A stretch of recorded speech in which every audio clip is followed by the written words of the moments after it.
Hello, നല്ല crispy ആയിട്ടുള്ള ഒരു ചിക്കൻ വിങ് റെസിപ്പിയാണ് ഞാൻ ഇന്നിവിടെ കാണിക്കാൻ പോകുന്നത്. അതിനായിട്ട് ഞാൻ 1 കിലോ ചിക്കൻ വിങ്സ് ഞാനിവിടെ എടുക്കുവാണ്. ഇനി ഇത് നമുക്കൊന്ന് കട്ട് ചെയ്ത് ചെറുതായിട്ടെടുക്കാം. അതിൽ ആ തേർഡ് പോർഷൻ നമുക്ക് വേണ്ട, അപ്പോൾ അത് നമുക്ക് മാറ്റിക്കളയാം. ബാക്കി ഞാനിതിവിടെ സ്കിന്നോട് കൂടിയാണ് എടുത്തേക്കുന്നത്. ഇത് നമുക്ക് കഴുകി മാരിനേറ്റ് ചെയ്യാനായിട്ട് മാറ്റി വയ്ക്കാം.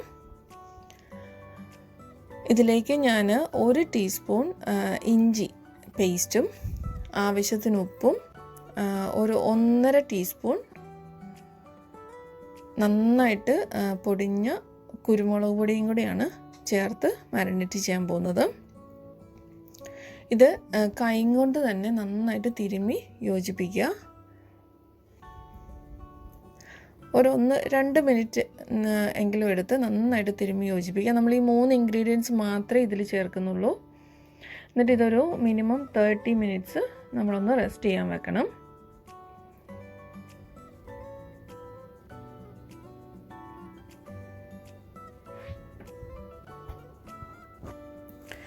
ഇതിപ്പം നമ്മൾ റെസ്റ്റ് ചെയ്ത് കഴിഞ്ഞ് നമ്മുടെ ചിക്കൻ വിങ്സ് ആണ്. ഇനി ഇത് നമുക്കൊന്ന് കോട്ട് ചെയ്തെടുക്കണം. അപ്പം ഞാനിവിടെ എടുത്തേക്കുന്നത് കോൺഫ്ലവറാണ്. അപ്പോൾ മറ്റ് നമ്മളിപ്പോൾ കട്ട്ലറ്റൊക്കെ ചെയ്യുന്ന പോലെ എന്തെങ്കിലും വെറ്റൊരു ഇൻഗ്രീഡിയൻസിൽ സാധാരണ നമ്മൾ മുക്കിയിട്ടല്ലേ നമ്മൾ കോൺഫ്ലവറിൽ കോട്ടിങ് ചെയ്യുന്നത്. പക്ഷേ ഇതിനകത്ത് അങ്ങനെയില്ല, നമുക്ക് ഡയറക്റ്റ് ഈ കോൺഫ്ലവറിൽ കോട്ട് ചെയ്തെടുക്കാം. അപ്പോൾ കൈ കൊണ്ട് തന്നെ ചെയ്യുക. അപ്പം കുറച്ചുകൂടി നമുക്ക് മേക്ക് ഷുവർ ചെയ്യാൻ പറ്റും എല്ലായിടത്തും നല്ലതായിട്ട് കോൺഫ്ലവർ കോട്ട് ചെയ്തിട്ടുണ്ടെന്ന്. എക്സസ് ഒക്കെ ഉള്ളത് നമുക്ക് ഒന്ന് തട്ടിക്കളഞ്ഞ്, അല്ലെങ്കിൽ ഇങ്ങനെ ലംസ് പോലെ അവിടെ ഇവിടെയൊക്കെ പിടിച്ചിരിക്കും. അപ്പോൾ അതൊന്ന് കൈ കൊണ്ട് തന്നെ ചെയ്യുക. അപ്പോൾ ഇത് കഴിയുമ്പോൾ നമ്മൾ ഡയറക്റ്റ് ഫ്രൈ ചെയ്യാൻ പോവാണ്. അതുകൊണ്ട് നമുക്കിത് ഫുള്ളും ഇങ്ങനെ കോട്ട് ചെയ്ത് ഒരു പാത്രത്തിലേക്ക് മാറ്റി വയ്ക്കാം.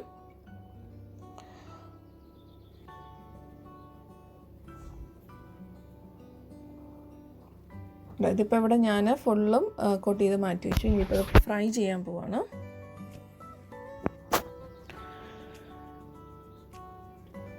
നന്നായിട്ട് ചൂടായ എണ്ണയിലേക്ക് നിങ്ങൾക്ക് ഇതിട്ട് വറുത്തെടുക്കാം. അത്യാവശ്യം വലിയ പാത്രം. ഇപ്പം ഞാനിപ്പോൾ ഇതൊരു 2 ബാച്ചായിട്ട് ഉണ്ടാക്കിയെടുക്കാവുന്നതുണ്ട് എനിക്ക്. അപ്പം ഞാനതനുസരിച്ച് ഒരു 10-11 വരെ ഓരോ ബാച്ചിൽ ഇട്ട് കൊടുത്ത് ഉണ്ടാക്കാൻ പോവാണ്.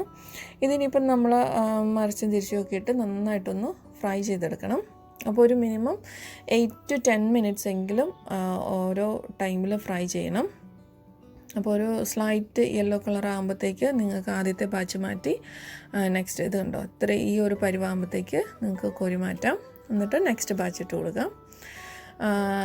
രണ്ടും അപ്പോൾ ഫുള്ള് വറുത്ത് കഴിയുമ്പോൾ നമ്മളത് ഒന്നുകൂടി ഒന്ന് ഡബിൾ ഫ്രൈ ചെയ്യാൻ പോവാണ്. അപ്പം ഞാൻ വീണ്ടും ഇതിപ്പോൾ അത്യാവശ്യം ഒരു മുഴുത്ത പാത്രമായതുകൊണ്ട് ഞാനിപ്പോൾ ഫ്രൈ ചെയ്തത് ഫുൾ ഇതിൽ കൊള്ളും. അപ്പം ഞാനത് ഫുൾ ഇതിലേക്ക് ഒന്നുകൂടി ഇട്ട് ഡബിൾ ഫ്രൈ ചെയ്യാൻ പോകണം. ഈ ഡബിൾ ഫ്രൈ ചെയ്യുമ്പോൾ നമുക്ക് ക്രഞ്ചിനെസ് കൂട്ടാൻ വേണ്ടിയിട്ട് കൂടിയാണ് നമ്മൾ ഈ ഡബിൾ ഫ്രൈ ചെയ്യുന്നത്.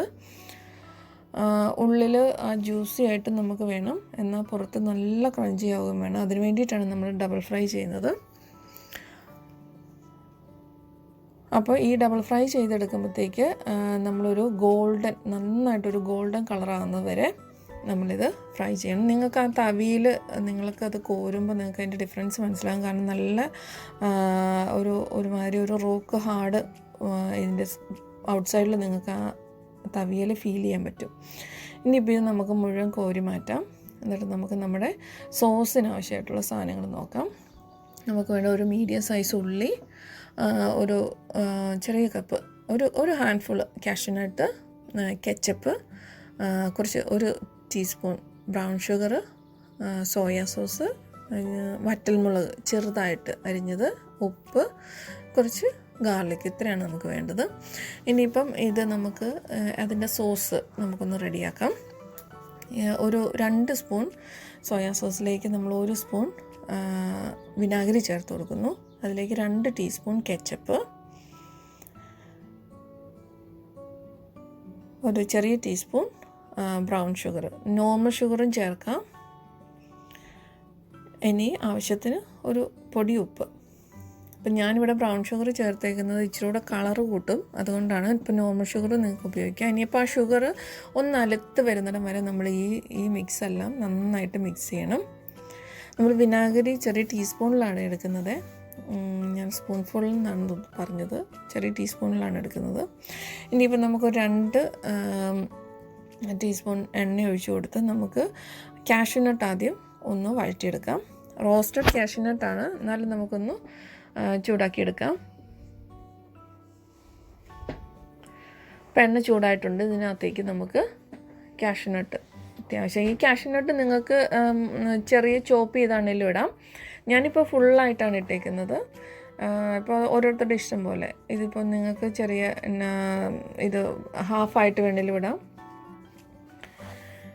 അത് നിങ്ങളുടെ ഇഷ്ടം പോലെ തന്നെ നമുക്ക് എടുക്കാവേ. ഇനിയിപ്പോൾ ഇതിലേക്ക് നമുക്ക് ഒരു 2 അല്ലി വെളുത്തുള്ളി നല്ല ഫൈനായിട്ട് അരിഞ്ഞത്.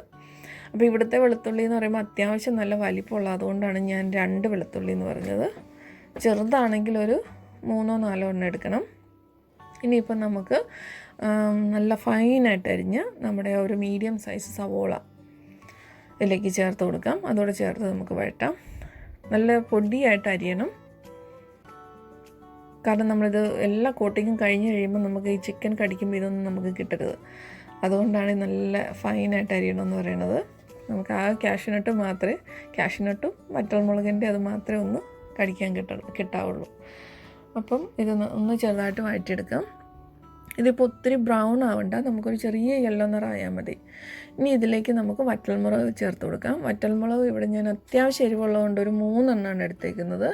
അതും ഞാൻ അതിലെ കുരു മാറ്റിയിട്ട് ചെറുതായിട്ട് ചോപ്പ് ചെയ്തെടുത്തേക്കാണ്. അതോടെ ഇട്ടൊന്ന് നന്നായിട്ട് വഴറ്റാം. ഇതൊരു ചെറിയ യെല്ലോ നിറം ആകുമ്പോഴത്തേക്കും നമുക്ക് നമ്മുടെ സോസ് ചേർത്ത് കൊടുക്കാം.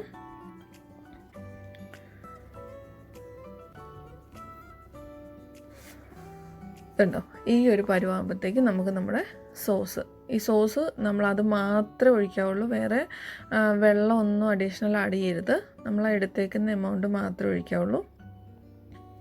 ഇത് നന്നായിട്ടൊന്ന് മിക്സ് ചെയ്യുക.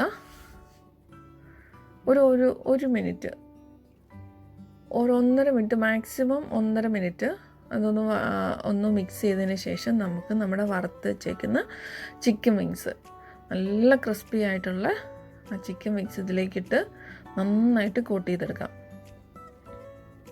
ഇതിലേക്ക് കോട്ട് ചെയ്യുമ്പോഴത്തേക്ക് നമ്മളിപ്പോൾ ഈ ഉണ്ടാക്കിയേക്കുന്ന സോസ് മുഴുവൻ ആ വിങ്സിലേക്കാവും. ഒന്നും ചട്ടിയിൽ ബാക്കി ഉണ്ടാവില്ല. അപ്പോൾ അത് ഫുൾ ഇതിലേക്ക് കോട്ടാകുന്നവരെ നന്നായിട്ട് മിക്സ് ചെയ്യുക. ഇത് നല്ല ടേസ്റ്റിയാണ്. നല്ല ആ കാഷ്യൂനട്ടൊക്കെ ഇപ്പം ഭയങ്കര ക്രഞ്ചിയാണ്. ഇതിൻ്റെ ഈ ക്രഞ്ചിനെസ് കുറേ നേരം നിൽക്കും. അങ്ങനെ തണുക്കുമ്പോഴേ അതൊന്നും പോകത്തില്ല. ഒരു സ്റ്റാർട്ടർ കൂടിയാണിത്. അപ്പോൾ എല്ലാവരും ട്രൈ ചെയ്ത് നോക്കാം. നല്ല സൂപ്പർ ടേസ്റ്റിയാണ്. ഇതിൻ്റെ ഈ കളറ് തന്നെ നിങ്ങൾക്ക് കിട്ടും. അപ്പം നിങ്ങൾ ഇത് ട്രൈ ചെയ്ത് നോക്കുമെന്ന് കരുതുന്നു. ഈ വീഡിയോ ഇഷ്ടപ്പെടുവാണെങ്കിൽ please like, share and subscribe. അപ്പം വീണ്ടും അടുത്ത വീഡിയോയിൽ നമുക്ക് കാണാം.